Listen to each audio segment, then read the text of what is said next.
Assalamualaikum warahmatullahi wabarakatuh. Salam sejahtera buat kita semua.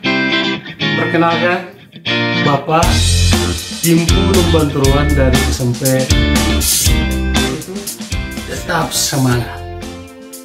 Mari kita belajar melalui channel YouTube Dinas Pendidikan Kota Depok dengan semangat bintang, belajar inovatif, terampil, menenangkan.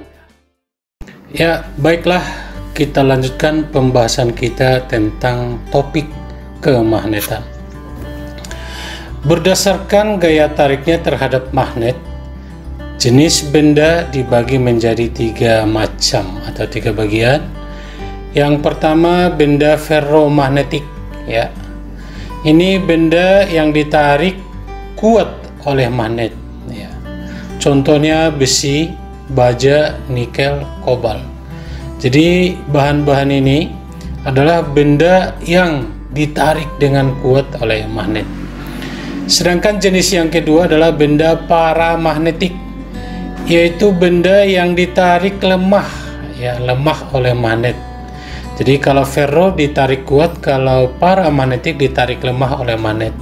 Contoh aluminium, tembaga, platina, dan lain-lain. Masih ada lagi yang lain, ya. Yang ketiga, benda diamagnetik, yaitu benda yang tidak ditarik oleh magnet. Jadi benda-benda ini tidak ditarik oleh magnet, disebut diamagnetik. Contohnya ya, natrium. Nah, ini natrium, garam, ya, perak, bismut, raksa, intan, emas, seng, dan garam dapur. Garam dapur ini sama dengan natrium, ya.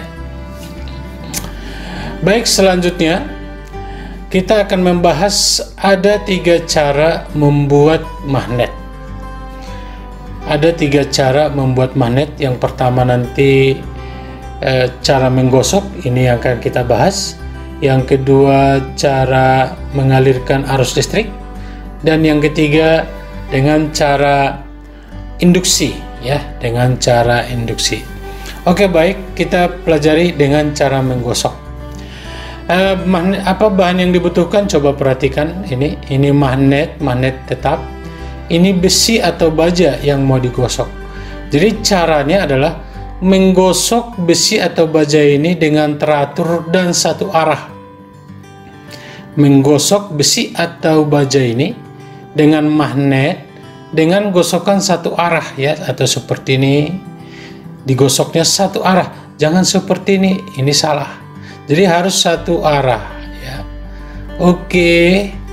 Jadi digosok dengan satu arah dan berulang-ulang, ya. Jadi tidak cukup hanya sekali. Nanti lama-kelamaan besi atau baja ini akan memiliki sifat magnet. Cara ini disebut dengan cara menggosok. Perhatikan supaya lebih jelas, ya. Untuk menentukan kutub. Nah, ini untuk menentukan kutub magnet yang dihasilkan. Contoh ini besi atau baja digosok dengan magnet seperti ini arahnya. Oke, satu arah. Berarti yang digosok pertama dari sini, ya. Ini ujung penggosokan di sini. Oke. Lalu pertanyaannya, kutub magnet dihasilkan. Nah, ini ya. Jadi kutub magnet yang dihasilkan di A dan di B apa? Nah, itu kira-kira itu pertanyaannya. Caranya begini, ini syaratnya ini. Kutub magnet yang dihasilkan di ujung bahan maksudnya di ujung penggosokan, selalu berlawanan dengan kutub magnet yang menggosoknya. Jadi ini ujung penggosokan, ujung bahan yang digosok, di sini berlawanan dengan S, karena di sini selatan, berarti di sini utara. Berarti utara, di sini otomatis selatan. Jadi gampang, ya. Kalau ini selatan, ujung penggosokan di sini, dan arah gosokannya seperti ini, berarti ini kutub utara, ini kutub selatan. Kenapa ini kutub utara? Supaya sesuai dengan aturan ini, bahwa di ujung bahan yang digosok harus berlawanan dengan kutub magnet penggosoknya. Kalau di sini utara, kira-kira di sini apa ya? Berarti selatan ya, supaya berlawanan. Oke, baik. Oke, nah ini ada Bapak buat dua soal, dua tantangan dulu. Tentukan kutub magnet dari kedua gambar ini ya. Ini cara menggosoknya seperti ini, lihat nih. Ini oke. Sedangkan ini tadi seperti contoh di awal. Oke, berarti coba kita bahas yang pertama ini. Kalau digosok seperti ini, berarti ini ujung akhir. Berarti ujung akhir harus berlawanan dengan magnet penggosok. Berarti di sini harus utara. X otomatis selatan. Jadi jelas ya. Ujung akhir penggosokan harus berlawanan dengan penggosoknya. Ini selatan, berarti di sini utara. Kalau ini tadi Bapak sudah jelaskan, Bapak ulangi lagi. Berarti ini ujung akhirnya, berarti di sini adalah utara ya, utara. Oke, baik, sangat jelas ya. Begitulah cara membuat magnet buatan dengan cara menggosok. Gampang sekali kan?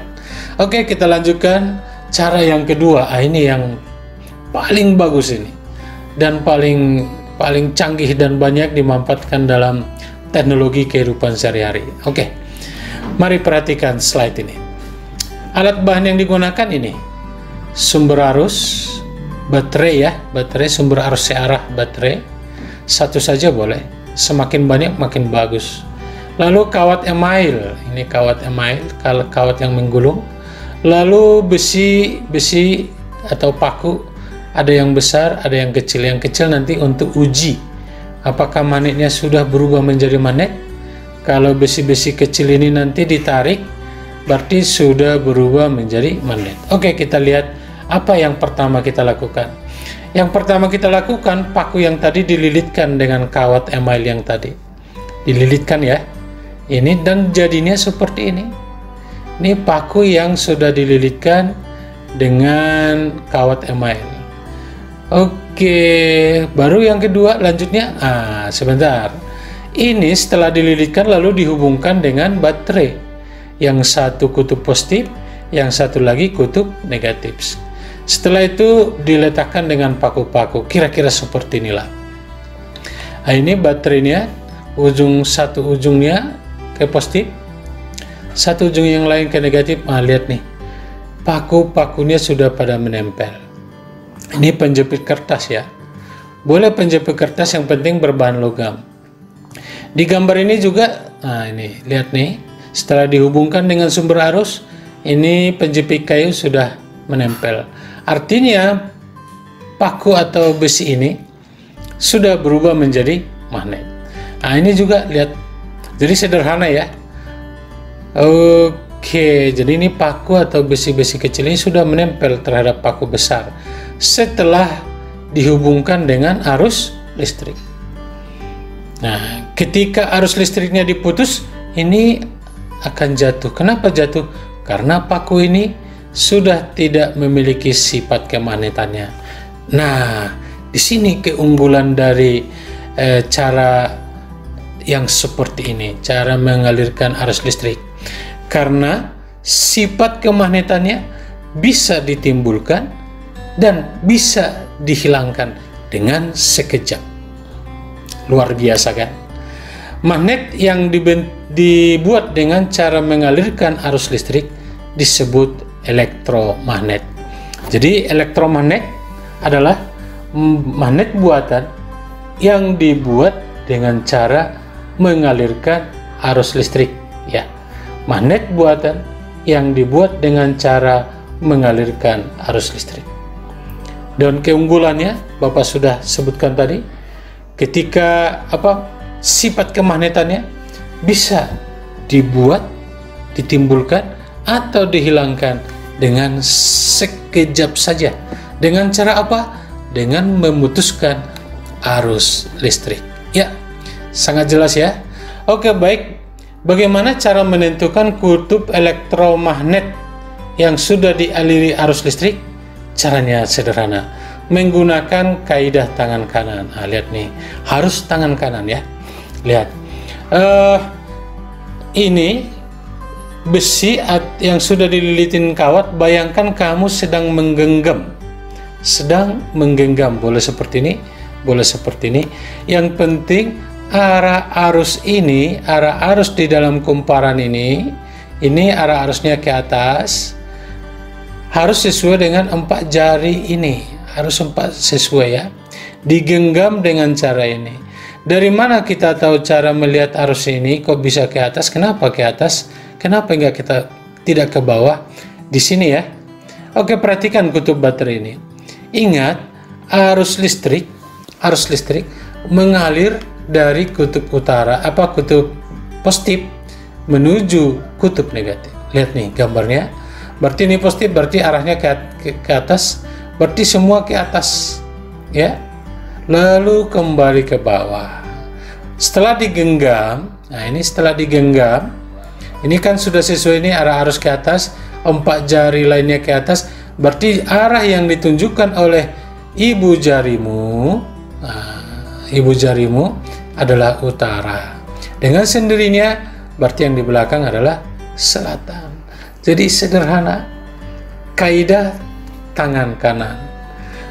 Elektromagnetnya digenggam dan arah arusnya harus sesuai dengan arah 4 jari ini ya.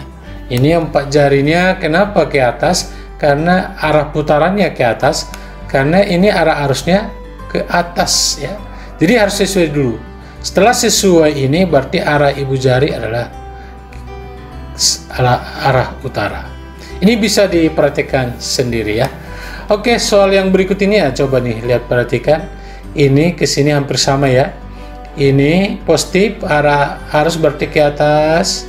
Oke, setelah digenggam ibu jari ke sini, berarti ini utara, ini selatan. Oke, nah sekarang Bapak berikan tantangan. Tentukan kutub elektromagnetik gambar di bawah ini. Oke, ini X, ini Y. Lihat nih, Bapak bantu ya. Ini positif berarti arah arusnya naik ke atas. Ini kan kawat ini dari belakang, berarti kita tidak melihatnya keluar dari atas. Begitu selanjutnya. Oke. Berarti arah arusnya ikutin tanda panah, berarti di sini posisinya ke bawah sampai sini. Lalu genggam kawat ini. Berarti menggenggamnya bagaimana? Seperti ini, kan ke bawah. Oke, menggenggamnya seperti ini, berarti yang ditunjukkan ibu jari adalah Y. Y ini berarti kutub utara. Ini dengan sendirinya menjadi kutub selatan. Sekali lagi ya, berarti digenggam seperti ini ya. Oke, coba digenggam masing-masing, ikutin saja. Berarti yang ditunjukkan ibu jari adalah Y. Ini utara, sedangkan ini selatan. Baiklah, selanjutnya faktor-faktor yang memperkuat sifat kemagnetan elektromagnetik. Jadi ini elektromagnetik ini ya bisa diperkuat sifat kemagnetannya dengan cara apa?